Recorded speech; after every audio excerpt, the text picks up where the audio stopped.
Alondra POV. It's not what you think, Wade, okay? I'm here because Mr. Morgan is my latest client, a buyer of my books.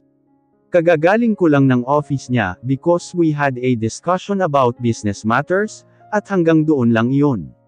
Nothing more, nothing less. Anyway, last week lang din ako nakabalik dito sa Pinas. Paliwanag ko. Glad to hear that. Akala ko kasi bumigay ka na naman ulit.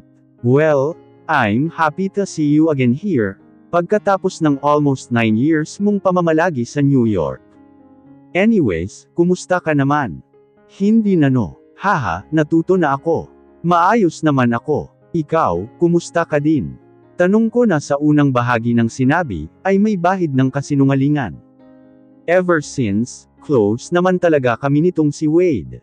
Masasabi ko nga rin, na itinuring ko rin siyang isa talaga sa mga totoong naging best friend ko noong kabataan namin. Naalala ko tuloy kung paano kami noon unang nagkakilala ng isang yan. St. Mary University. May isang oras akong bakante sa klase ko ngayon. Hindi ako sigurado kung pupunta ako ng library, kasi parang wala rin ako sa mood. Nandito ako sa ground ngayon, at nakaupo mag-isa sa isang bench. Naalala ko na naman yung insidenteng nangyari noong isang araw. Yung hindi sinasadyang nabangga ko si Anthony sa locker room, at hinalikan niya ako for a compensation. Parang nakakainis na nakakainsulto lang. Dahil lang sa nabangga ko siya, at popular siya dito sa school, kung kaya't pwede na lamang niyang gawin ang mga gusto niyang gawin sa mga schoolmates niyang mga babae. Ganon na lamang ba iyon? Hay! Napabuntong hininga ako. Sa totoo lang crush ko pa naman sana si Anthony Morgan at halos isang taon na rin akong lihim na humahanga sa kanya. Hindi tulad ng ibang mga babaeng lantarang magpahayag ng kanilang damdamin sa huli. Ako naman ay pasimple at patago lamang kong humanga. Patingin-tingin lang sa kanya, kapag nakikita ko siya sa malayo. Pero dahil sa ginawa niya, wala na. Na-turned off na ako sa kanya. Ayoko na sa kanya. Kung pwede ko lang hilingin na lang sana ang dahilan, ng malalim na pag-iisip ngayon ng isang napakagandang babaeng tulad mo. Napatingala ako sa lalaking nagsalita. Nakangiti siya sa akin, at maamo ang mukha niya. Parang ang bait-bait niya, itsura at ngiti pa lang. Pwedeng makiupo. Nakangiti pa ring tanong niya. Hindi pa ako nakakasagot, ay naupo na nga siya sa tabi ko. Ako naman ay pinagmamasdan lang siya. Sa panahon ngayon, ay mayroon pa rin palang natitirang lalaking may itsura na napakaamo, at mukhang kaibait na tulad niya. I'm Wade Marcos. Transferee ako dito sa St. Mary. And I am a second-year engineering student.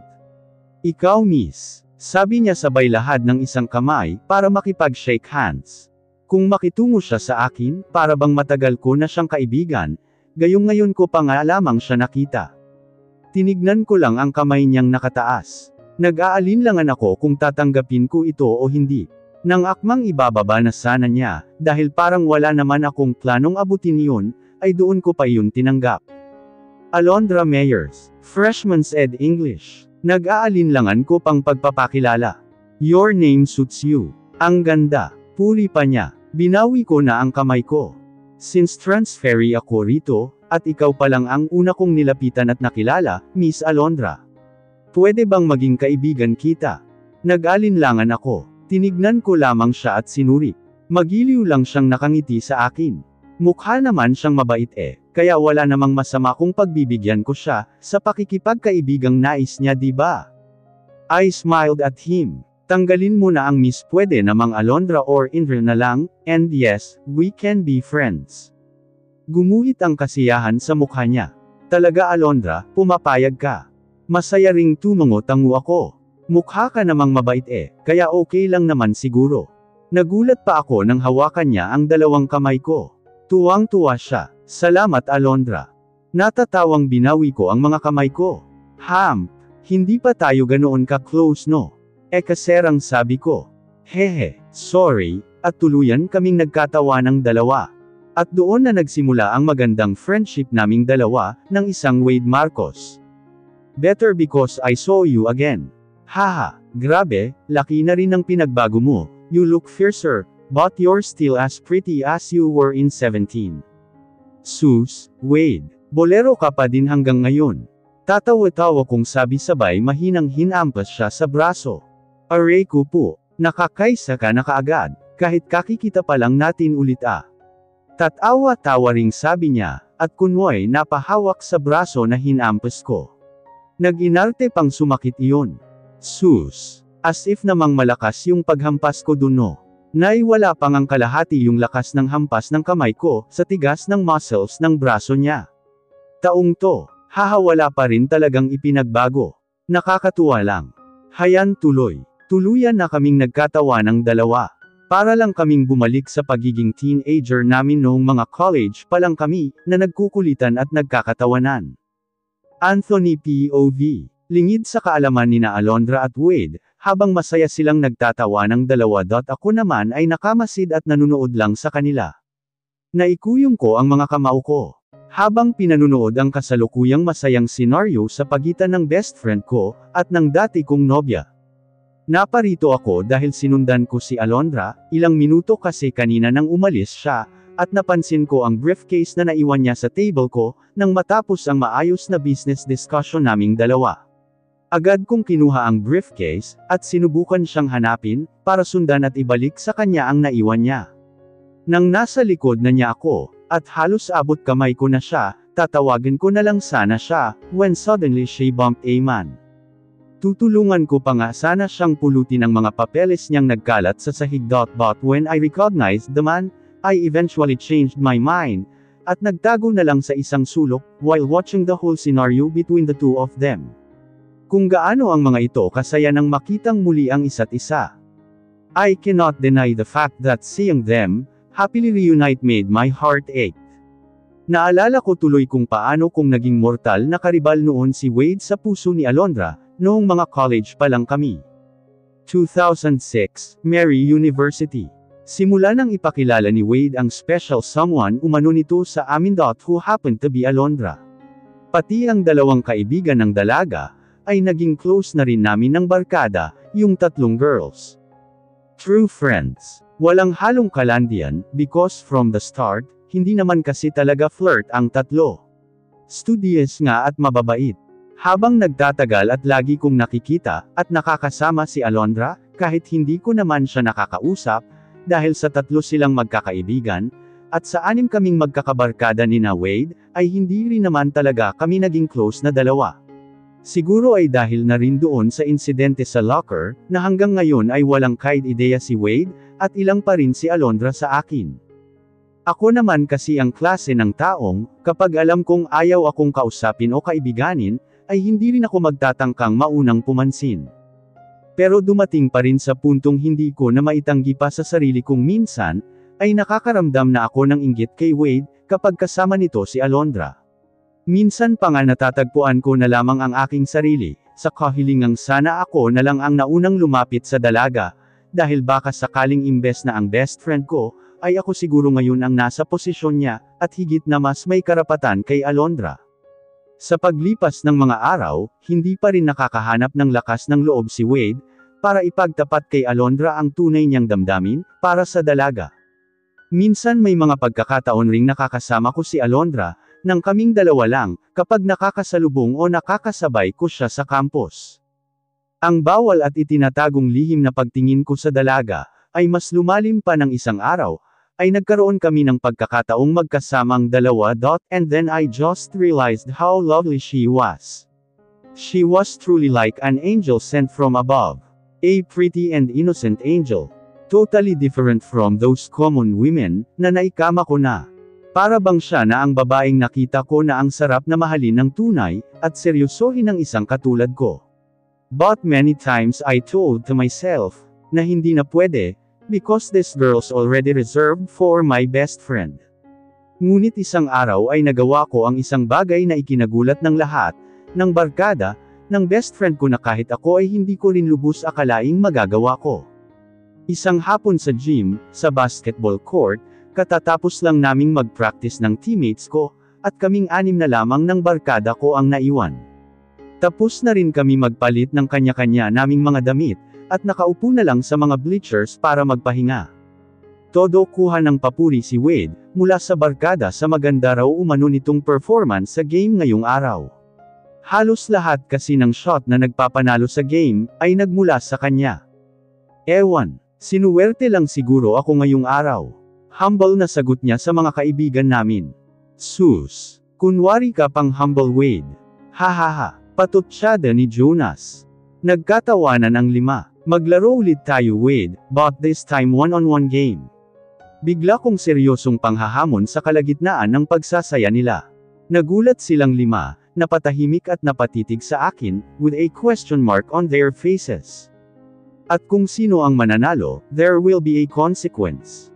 Pagbibigyan ng natalo ang kahit na anong hilingin ng nanalo. Dugtong ko pa sabay pagsalubong sa mga mata niya. Kahit na nagulat at nagtaka siya sa una, ay nakabawi din naman agad at ngumiti pa. Sige ba, mukhang magiging exciting yan ah. Nakangiting sagot niya. The game started. Sinikap kong gawin ang lahat para manalo. Sa kabila ng hindi magandang mood ko sa araw na iyon, dahil sa dinami-rami ng mga tambak at sunod-sunod na mga problemang dumating sa buhay ko, na hindi ko rin magawang masabi sa kahit kanino. Ang daming mga bagay-bagay na gumugulo sa utak ko, pakiramdam ko nga sobrang stress ako, dahil sa mga problema ko. Gayunpaman, sa kabila ng lahat, ay ayoko pa ring magpatalo. Not just because I'm the team captain, kaya hindi ako pwedeng matalo, dahil bukod sa nakakahiyang matalo ng kanyang team member ang kanilang captain ball, ay ayoko talagang matalo sa ngayon. Not this time. Hindi ko maitatangging medyo nahihirapan din akong ipanalo ang laban na ito kay Wade, dahil kahit ako ang team captain ng varsity, pero lahat din naman kasi sa team ko, partikular na ang 5 mga kaibigan ko, ay magagaling. May kanya-kanyang mga estilo at tricks, para maipanalo ang bawat laban, saan man kami dalhin at ipamboto. But I used my excellent styles this time, kahit kaibigan at ka-team ko pa ang kalaban ko, that's why the game finished the way I wanted it to be. I won. Sinuwerte ako ngayong araw sa practice natin, pero hindi pa din kita nagawang talunin, Captain. Haha, ang galing mo talaga. At dahil nga nanalo ka at natalo ako, kailangan kong pagbigyan ng kahit na anong hilingin mo ngayon. So, what do you want? A new luxurious car, my new model of DSLR, or a chick? Sabihin mo lang at hahanapan kita. Cool pa ring ani Wade. Siyempre, lahat ng mga mamahaling bagay na kanyang nabanggit para ipambayad sa pagkatalo laban sa akin, ay kayang-kaya niyang bilhin. He could afford all of those stuffs. Kahit ngayon pa mismo ako pumili, at magpabili sa kanya. Pero wala sa mga material na bagay na kanyang nabanggit ang gusto kong makuha. Isa lang ang gustong-gusto kong makuha sa ngayon. Hindi pa ako nakasagot sa kanya. Nakatitig lang ako sa malayo, na tila may kung ano mula roon, at walang naririnig sa kamalalim ang iniisip. Hey bro, ano na? Anong gusto mo? Tanong ulit niya. Seryoso at matapang na tiningnan ko siya ng mata sa mata, then I answered him, Alondra. I want Alondra. Sa sinabi ko pati barkada namin, ay biglang napalingon sa gawi ko, dahil sa pagkabigla at tila hindi makapaniwala. Liban na lamang kina Parker at Tyson na hindi na nagulat pa, dahil tila alam na talaga nilang dalawa, na darating ang araw na mangyayari ito. Silang dalawa ang kasama ko noon nang mangyari yung insidente sa locker, kaya alam kong may duda na rin sila, sa kung ano ang tunay na nararamdaman ko para kay Alondra. Samantala, si Wade naman ay biglang nagbago ang timpla ng mood, at ekspresyon ng mukha, napalis ang kaninang masigla at cool niyang ngiti. Ano, nagbibiro ka ba bro? Tigilan mo yan, dahil hindi ako natatawa. Seryoso niyang sagot sa sinabi kong gusto ko. Ramdam ko na rin ang namumuong tensyon sa pagitan naming dalawa. I'm sorry bro, but I have to do this. Hindi ako nagbibiro. I want Alondra. Seryoso ring ulit ko. At hindi na rin ako nagulat, nang maramdamang tumilapon ako sa sahig, dahil sa malakas na suntok sa mukha, na ibinigay niya sa akin. Ano ka ba? Alam mo ba kung gaano kaalagang bagay ang hinihingi mo? Anong klase kang kaibigan? You challenged me on playing one-on-one game with a consequence. At pumayag ako because in my mind I thought na iba ang hihilingin mo. Galit na bulyo niya habang dinuduro-duro ako. Nauna mo lang siyang nilapitan kaysa sa akin, Wade, pero maniwala man kayo o sa hindi, matagal ko na siyang gusto, wala ka pa man rito noon, at hindi mo pa siya man nakikilala. Hindi nga lang ako nagkaroon ng lakas ng loob para lapitan siya. Sabi ko habang hindi tinitingnan ang mukha ng galit kong kaibigan, at hindi na rin ako nag-abala pang itayo ang sarili ko mula sa sahig. I deserve this. I deserve to be beaten more than this, dahil sa pagtatrader sa sarili kong kaibigan. But no matter what, I still need to get Alondra. Kailangan ko pa ring makuha ang dalaga, lalong-lalo na ang pag-ibig niya. Tumigil na kayong dalawa, Captain at Wade. Dati-rati hindi nyo naman nagagawang mag-away, dahil lang sa isang babae Sabi ni Jonas habang kasama si Ryder, na pinipigilan ang magkabilang braso ni Wade, para muli akong sugurin at suntukin, dahil sa huling sinabi ko. Sina Tyson at Parker naman, ay tinulungan akong tumayo. Kahit kailan hindi pa nga naman kami nag-away ni Wade, dahil lang sa isang babae, kaya tila hindi makapaniwala ang barkada ngayon, na nag-aaway na nga kami. And it's because of Alondra. Hindi ka nagkaroon ng lakas ng loob para lapitan siya. Oh come on, lokohin mo ang lelang mo Anthony. Isang famous at hunk womanizer ng university, bigla na lang natorpi. Sino niloko mo? Gusto mong ibigay ko sa'yo si Alondra, dahil lang medyo type mo siya. Tapos pag napasayo na, anong gagawin mo? Liligawan, gagawing girlfriend, tapos sasaktan, at iiwan ka gaya ng ginagawa mo sa mga naging ex-girlfriends mo. Ganun ba? Anthony POV. Wade, enough. Awat ni Parker habang sinusubukang pahupain ang init ng ulo ni Wade. Kayong mga tropa ko, alam ninyong lahat na sa grupong to. Ako at si Tyson lang ang matino. Hindi kami nakikipagrelasyon just for fun. Lahat ng mga naging relasyon ko, ay nagtatagal dahil nagseseryoso ako. Ngayon, sabihin niyo kung sino ang mas nababagay sa isang inosente, mapagmahal at mabait na babaeng tulad ni Alondra, ako na nagmamahal at nagpapahalaga, o ang isang womanizer na tulad ng isang Anthony Morgan.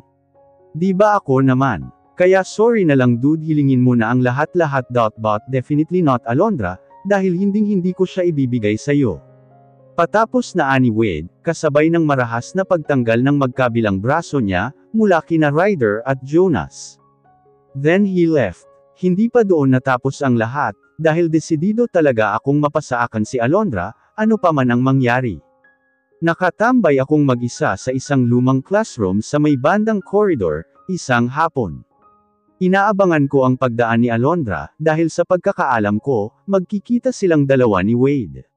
At magtatapat na ang huli patungkol sa tunay niyang nadarama para sa dalaga. Sa ilang sandaling paghihintay, sa wakas na aninag ko rin ang inaabangan kong dumaan. Nagulat pa siya nang hawakan ko ng mahigpit ang isang kamay niya, na ikinahinto at ikinalingon niya sa akin.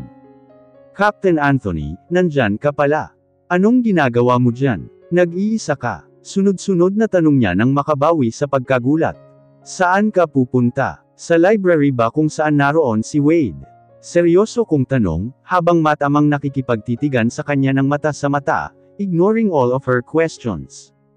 Agad na iniwas niya ang mga mata niya sa akin. Tulad ng lagi, hindi pa rin niya kayang salubungin ang mga tingin ko.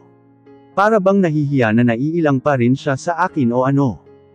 Oo, sa library ako pupunta, may ibibigay raw si Wade saka may kailangan raw siyang sabihin. Aniya. Huwag kang pumunta. Diretsyong naisatinig ko. Ha? Bakit naman? May kailangan akong sabihin sa'yo. Doon tayo sa loob ng classroom. Hindi pa man siya nakakasagot, ay hinela ko na siya papasok. Pagdating sa loob binitawan ko ang kamay niya. Nagpalakad-lakad ako, habang alam kong nakasunod naman siya sa likuran ko. Nagtataka yata siya sa kakaibang ikilos ko ngayon. Anthony, ano bang sasabihin mo? Pwede bang sabihin mo na, kasi hinihintay na ako ni Wade sa library. Wika niya. Nagulat siya nang tumigil ako sa paglalakad, at hinarap ko siya tapos ay walang pakundakang ipinangko ko siya sa whiteboard. I concerned and pinned her there. Nasa magkabilang gilid ng ulunan niya ang dalawang kamay ko, kaya wala siyang kawala. Bakas sa mukha niya ang pagkabigla at pagkataranta. Nahuli ko din ang biglang pamumulan ng kanyang mukha. Nakikiusap akong huwag mo nang puntahan si Wade, dahil magtatapat lang siya sa'yo ng nararamdaman niya. Gusto ka niya, Alondra. Ipinagtapat ko na ang gusto kong malaman niya. Nagulat na naman siya. Ano bang sinasabi mo, Anthony?